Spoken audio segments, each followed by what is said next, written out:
portion of this, and I have lots of lights from comments and questions from my colleagues. I believe I'll start with Vice President Arenas. Thank you. I appreciate it. I appreciate all the comments and all the speakers who've come into chambers.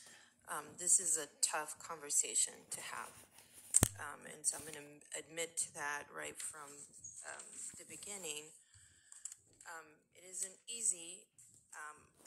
As a woman of color, I have been voicing my concerns about our school-to-prison pipeline very boldly, and my colleagues time over time have supported me in some of the recommendations I have made in order to disrupt those systems, beginning with our child welfare reform, which I'm really grateful that our administration is leading and has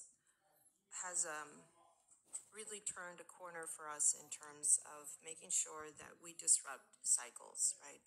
And it all begins with different systems, not the system that we're talking about, because this is the end destination, unfortunately, for some folks who begin when they are included into our CPS or Child Protective Services.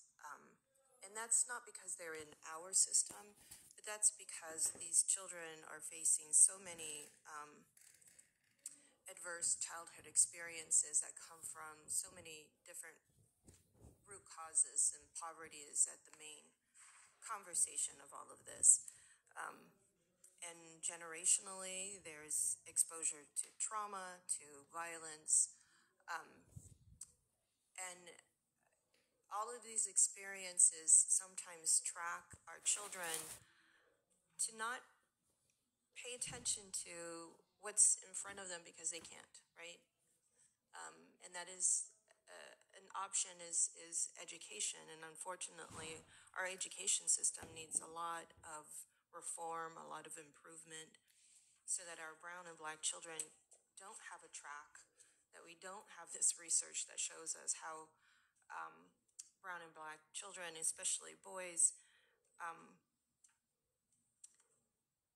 create a path, and a path that is very deep. And so I know that what we're talking about today is this conversation about the new jail, and it's the construction of a place where I think I don't want any of the brown and black children that I talk about today to end up one day. And that is ultimately my goal. It's not a new goal. You have heard me from the beginning, and sometimes I know I have been rather forceful in this conversation, but systems are not motivated to change. Not by themselves.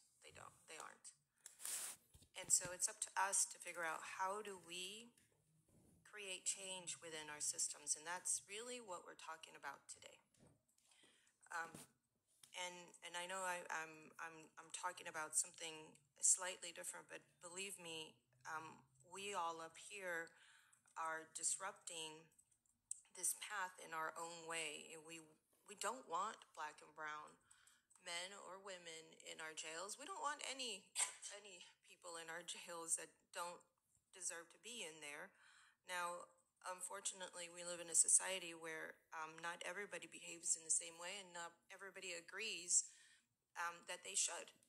And so I'm not even going to venture to talk about this societal pact that we have to in terms of behavior, because that's a whole other conversation.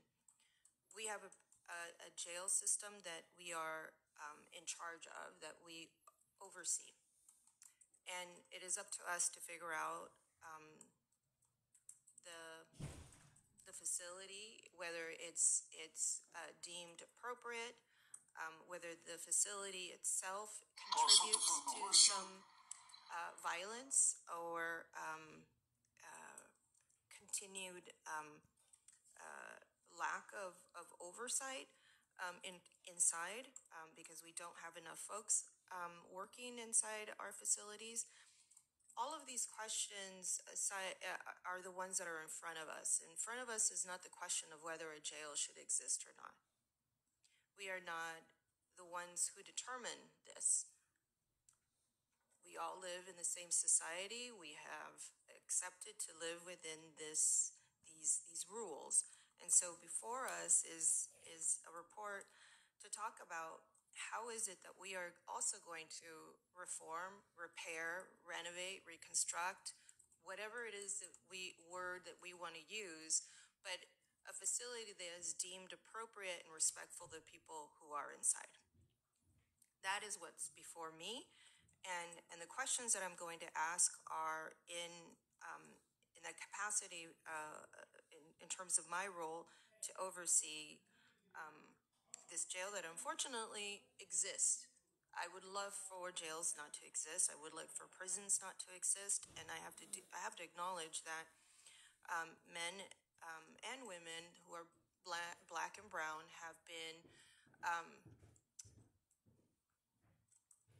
overregulated, over-focused, over-targeted, and yes, imprisoned at a higher rate than their counterparts. And that is not something that I'm proud of. Somebody talked about shame earlier today, and yes, that brings me a lot of shame to know that there are systems that do this. And some of the speakers talked about, these abstract policies that they once thought were abstract policies, but they're not, that they're actually really directly connected to his life. And what he was asking us to do is to help him interpret some of what is happening so that he can contribute in a very meaningful way to what we are doing. And so that there's more depth in these conversations, because we have a very limited time in terms of our conversations up here. And yes, we've put 3 items together, but I think it's for the flow of and effectiveness of our conversations. But it's not to shorten any input from our community. It is certainly our intent to always listen and to have those who have lived experiences and those who showed up in this in person with lived experiences to give us that feedback. And I remember somebody saying that there's hope and that there's help, and especially in our reentry centers that I know that President Lee and Supervisor Ellenberg have been leaders in those areas to make sure that we have them throughout all of our county. And that's because they are place-based centers that provide folks who are incarcerated or previously incarcerated an opportunity to look for opportunities, right? So I'm going to go into my conversation, but I just needed to make sure I said that. And lastly, I apologize, I've overlooked this, but I do want to say their names. I'm going to say Michael Tyree, I want to say Juan Yunus, and I want to say Andrew Hogan. And we are here in this conversation because of them, unfortunately, because our systems, like I said, weren't meant to change. But this is us trying to change our systems, actively trying to make sure that they work for folks the best that they can. We are not the originators of a prison system or a jail system, and injustices have been happening throughout time. And it weighs heavy on me, but it doesn't originate for me. All right. So I'm going to ask some questions, and some of them are related to item 9, item 10. They're all going to come in together. So I apologize if I go back and forth. I'm going to start with something that I think was mentioned earlier, and that is the jail projection study that was provided to us in October of 2024. And it showed that in the next 10 years, there was going to be some growth from the jail population. But this was in October. And it wasn't until November that Prop 36 was approved. So I want to make sure that we don't go by something that is outdated already.